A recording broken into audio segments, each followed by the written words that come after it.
That's Wellington band Underwire performing the title track from their debut album, State Between.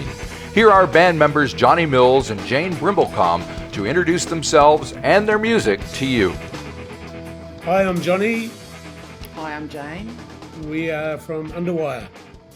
All right, and tell me a little bit, how long has Underwire been a thing? Oh. You're in Wellington, right? Yes, we're in Wellington. Yep. We started out in 2010, did our first gig in Cuba Street in a shop window in a howling southerly. So it was the perfect kind of birth. Had a few lineup changes, ups and downs. Life gets in the way of that sometimes. Right. Yeah. But about 5 years ago, met Steve, our bass player. He's our neighbour. We were on the same bus. Found out we were both left-handed guitarists. Nice one. I'm left-handed too. Woo-hoo! Awesome. Well, that hand. But if I was to play guitar, I would play right-handed. Oh, okay. But to make it even more complicated, when I play air guitar, I play left-handed. That's good. That's versatility. Yeah, I don't know if it's good. It's just what it is. Yeah. Apparently, I'm a right-handed but left-footed drummer. Okay. So that's I not think good. we're all probably just ambidextrous. Yeah. We're just all messed up. That's all. Anyway. People kept telling us which way is left and which way is right and which way is up. Yep. And who else is in the band? We have Mark Roxburgh, Spike. He's started the band with us back in 2010. He's our usually lead guitarist and Right. another songwriter. We've got 4 songwriters in the band. There's Jane and myself, Spike. Our bass player is Steve Tremune. He, like I say, we met 5 years ago. He's a real talented bass player, but he's a guitarist primarily. Okay. But he's also a songwriter. He's written Bad Evil Surf music on the album. I like that one. It's a good EA. It's a little, it's got things in it. It's good. It's got things in And it. our drummer is Mark Hamill, who Okay. used to be the glorious City Beast back in the day. Glorious what? He was head like a whole Oh, City Beast back Okay. in the previous eras. In the previous eras. All righty. So the band's been around for quite a while. Only getting around to making an album now. Why is that? Life gets in the way of art. Okay. Yeah, we started once Steve got in the band with us. We had a kind of a gelling. gelling, Yeah. new energy, freedom of thought. Started writing immediately, pretty much, and that's where State Between and Heatstroke came from those early. Right. Once Steve had joined us, we've got into gigging and playing and recording. We've been recording over the last nearly 4 years. Got into the studio with Mike Gibson at Massey initially to do some demos, and that became the first 4 tracks that we recorded. So that's Heatstroke and Falling All Over. And that was in COVID times. That was in COVID, So it's been one thing after another to record just a few songs every year, really. And now we've finally got the album together. Yeah. So, yeah. That's a long way. It is a long way, yeah. But getting together with Scott Seabright's been the magic, as far as he's helped us to see, there's more to this than we've been putting into it previously. So just honing things down, thinking about, we've got an inner Scott that we got to download fresh in February when we recorded last. So he says, yeah, that's good, or no, maybe that way, or gives us pre-production ideas. Yeah, we all hear him in our heads now. Yeah. So, yeah. All right. And has the band always sounded the same, or is the sound of the thing changed over the years? It's changed with personnel, mainly, but no, not really. We've sort of all come out of, we got together, Jane and I were in a Pixies tribute band, and Spike and Mark were in the Clash tribute band and was a Clash. And so once we cross-pollinated, we started to realize, we could play our own music. Yeah. And so we moved away from the Pixies and the Clash and went to Underwire. So we have changed in that way.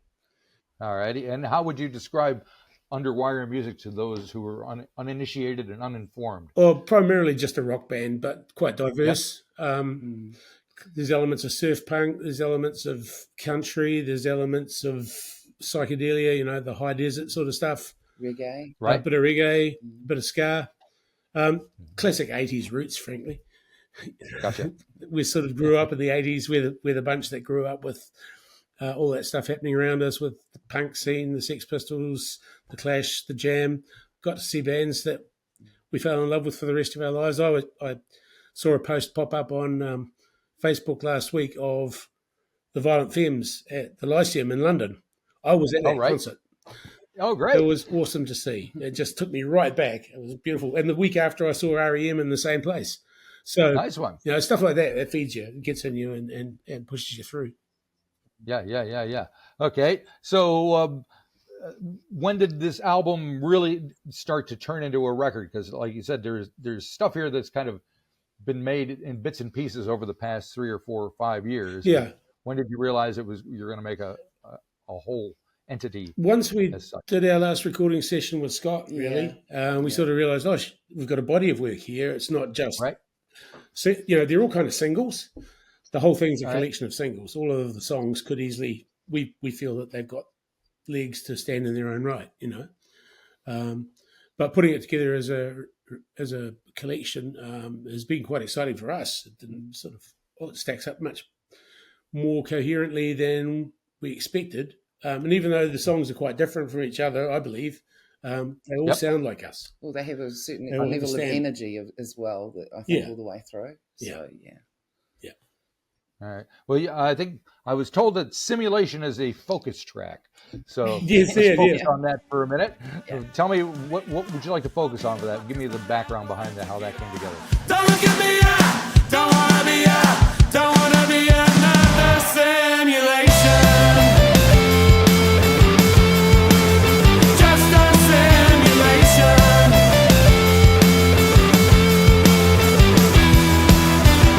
I wake up again in this perpetual situation. But just like a feeling, but oh so far away. I came up with a riff. Jane came up with some scorching lyrics to start it off, and we rumbled it around with Steve, and then took it to the band, and it grew into a kind of poppy punk song or pop song, and then Scott got hold of it, and he loved it. Yeah, so we really now have keyboards. Ham it up. Yeah. We now have space and dynamics in it that we hadn't put live. Now we try to play it like that, and it's a challenge. It's good. Oh, okay. Gets you on your toes, having to stop and clap in the middle of a. Now you mentioned Bad Evil Surf Music. What can you tell me about that? Who wrote it? That's one that Steve wrote. Bass player. Apparently in a drunken jam. Oh no! Probably all the better for that, because it keeps it simple and essential. And I think it's just growing and growing, the song, and he's pretty pleased with it now. We all are as well. Love it. Yeah. Bad, evil, surf, music. Bad, evil, surf, music. It gets to the brain, it's run to the core. It drives me insane, and I want more. Going round and round, this beast in my head, not to be found, but it must be fed. Bad, evil, surf, music. Yeah, we have a lot of fun doing the vocals. Just getting the choruses to work live as well. Because we are a vocal band. Jane and I sing together for most of our songs, certainly the ones that either of us have written. And Jane sings with Spike on Calling Out. We all sing in Always. We all sing in most of the songs, actually. Yeah. With the exception of our drummer, who just... Well, he sang in Simulation. Yeah, he did. Yeah. He did. Well, there you go. That's the whole band. Yeah. Excellent. And how does somebody bring a song or introduce it to the rest of the band? Do you write individually and then say, here's what I've got? What do you think? Well, what we're doing now really is Steve, John and I seem to be doing a lot of writing together. And so we get it to a level that we're comfortable with, then we bring it to the other two, and then they work their magic, and that's, things change again. So. Okay. Yeah, it definitely makes it, having something that's kind of already there. Yeah. But we go with whatever comes out when we're all together. We're all we've been around, we're reasonably experienced, we know what sounds good, we know what we like. And that helps us to put the songs together in a way that we think gives them at least some pre-production, Yeah. And live. We're used to playing live. So, and the other one, another one, "Wish I Was a Cowboy." What can you tell me? That it's not really a country song, is it? Country punk. I'd call Country it punk? a bit of a yeehaw.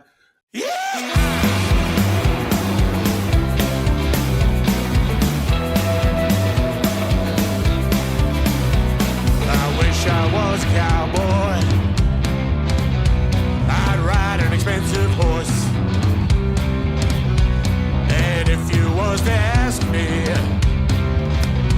I'd probably say of course.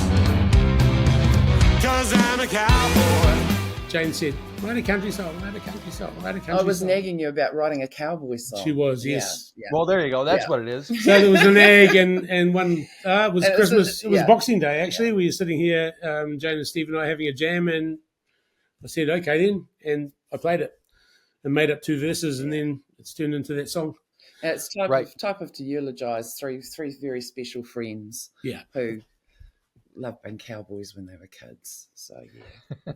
It's everybody's dream. You know, It is. everybody can relate to course. it, eh? So, I mean, that's part of why we probably why we've kept with it.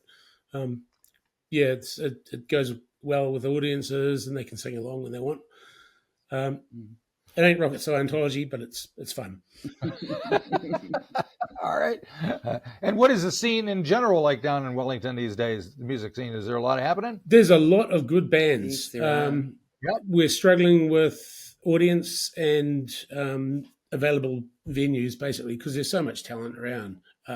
Right. Yeah, we're playing on Friday night. We're playing with Electric Tapestry. They've been popping out EPs. They're a really interesting group of people. And now that Volker, after nearly 2 years of stalking and becoming the bass player, is now on the drum kit where he wanted to be in the first place, and that's gorgeous. Well, there you go. And you know, there's little bits of magic that pop through, and also with Dean Juan Matus, who's the singer from Adonai, who won Battle of the Bands last year. But there are so many bands we play. We know the guys from the Misty Unit, Flash Harry's kind of area. We were involved in Lovelands, the music club out at Porirua, before that shut down in December last year. That's greatly missed, but that's the audience. Right. There are Gotcha. people who used to see live bands every month just for the sake of live bands, Yeah. and new in New Zealand. It's Gotcha. stuff like that. So there's a good enthusiasm and passion, but yeah, it's a miserable time. So what's keeping you going? Music. Love music. Got music pouring out of me the whole time. A bit ADD, they say, but it just means I've got a tune in my head and I'm always There you tapping go. my feet. And sometimes they fall Is that out. how it works? It just you got to get it out. Sort of, yeah. I got a lovely little Gretsch guitar last year, and that's been like a transceiver, you know, of pulling in all these ideas that I never had before. And Gotcha. you know, sometimes they stick together. I've got a couple of new songs that we want to get blooded as soon as we can. Oh, cool. That have got, you know, they've just got Yeah. some more energy, and they developed it. Well, the thing is, from we've where got we were. another 2 albums worth. Yeah, you pretty know. much. Oh my God. Yeah. Well, now, Well, 15 years, after all that we time, weren't Just just go, mucking around and not Yeah. being noticed. Yeah. We were writing and putting stuff together, slowly, Okay. creepingly, because we're all, Yep. yeah. So 4 of the songs are relatively new here on the album. Which 4 are they? Yeah, Simulation, Right to Crisis, Bad Evil Surf Music, and State Between, which is the title track. Ah, okay. Yeah. And why did you want to call it State Between? Because it sort of summed it up. We're kind of caught between rocks and hard places and Well, that's how the world is at the the moment, stretches of the world. And it's a space that, you know, there's always got to be one. It started out as I was just playing my guitar and the tremolo did its lovely thing, and Jane said it reminded her of Nirvana, and I thought she said Nevada, and then it's turned into a. That's how art's made, right there. There we go. Yeah, exactly. It's not rocket Scientology, as I said. It's We have many abstractions. Yeah. So. 3/4 of the truth kind of stuff, you know. Right. You just need some seeds of things that you can wrap around, and it's amazing what comes together. We love playing Spike songs. The one that we've always had as our favourite is always the reggae song that Spike sings. Just cause. It's just Right. lovely. It's a gorgeous. lovely feel. It's great to play. audiences always react really well to it, and yeah, and we all just love doing it. So. It's usually how we finish our night with that. Gotcha. Because it's just leaves you feeling good and wanting more. So that's always good. Do you plan on taking the show on the road, heading out of Wellington at all? Yeah, we've got a few logistical things we need to work out before we make any real plans. Maybe into the later summer. We find that February and March is a great time to play. But sometimes people aren't there. Also learning the lessons of don't go to a university town when it's not university time. There you go. So the free stage wisdom from an old hand. Did you go to university? I did. I went to Waikato. You would have thought you would have learned that then. I was not looking at it from this point of view. I see. Yeah, I was one of them. I was lucky at Waikato. We had great things happening there. We had the Hillquest down the road. We had Pop Mechanics. The Semi-Go guys. All the Auckland bands came roaring through. But we also had all of the exponents and the Wellington bands like Milltown Stowaways and Big Sideways stuff come through. Really good mixing pot. What did you study? I did a biology degree. Of all things, and then I've worked mostly around computers and sales since. So it's the way of the world. All right, that's the way it goes. All righty, very good. Well, hopefully you figure out a way to get yourself up to Auckland here so we can play. Yeah, well, Jane's an artist, and we've got reasons to go to Auckland for her art. Yeah. There's a mirror just behind my head. That's one of my tiny pieces. I do larger pieces. How big do they get? 6 meters by 3 meters. Yeah. Holy moly! Yeah. Yeah, there's one at the Wellington Airport at Ridges Hotel. Oh, yeah? Yeah. That Jane made. And there's a beautiful bathroom wall on Waiheke Island that has yet to meet the world. Mm-hmm. Okay. Yeah. Well, that's very exciting. All righty. Very cool. All right. So, and what do you got? You got a gig on the 26th on the release day, right? Yes, that's right. Yeah. So we're playing that. Right. We've got a couple more lined up for the rest of the year, doing Valhalla on Halloween. So that should be a bit of fun. Yeah. Yep. Doing an early show for that with Mr. Unit, who I mentioned. And they're the dirtiest little rock band. They're good fun. I recommend you talk to them sometime, Marty. All right. We'll check them out. Excellent. I love it. All righty. Well, thank you guys for sharing this time with me. And good luck with everything. Sounds like you're having a good time. Yeah, we are. And thank you so much for the opportunity to have a chat. If you enjoyed this episode of the 13th Floor's Music Talk series, please be sure to subscribe to the website or to the YouTube channel. Follow us on Facebook or Instagram and wherever you find your podcasts. There's a whole lot more to discover.